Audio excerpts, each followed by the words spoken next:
আল্লাহ বলেন, বান্দা আসমান বরাবর বিপদ আসলেও টেনশন করবি না। দুই জিনিস দিয়ে আমার কাছে সাহায্য চাও, এক নম্বরে ধৈর্য, দুই নম্বরে নামাজ।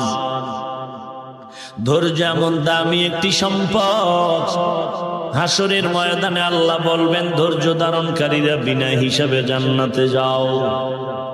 ইন্নামা ইউওয়াফাস সাবিরুনা আজরাহুম বিগাইরি হিসাব। আল্লাহ বলবেন ধৈর্য ধারণকারীরা বিনা হিসাবে জান্নাতে যাও।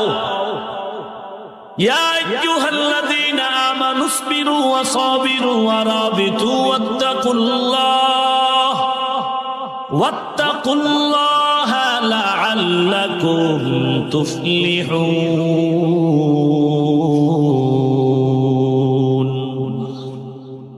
এই কালামে জিন্দা কোরআনে হাকিম, হিকমতে উলা ইয়াজালসতু কদিম, জামিউল ইলম ফিল কোরআনে হাকিম, তাকাসারাত আনহু আফহামুর রিজালি।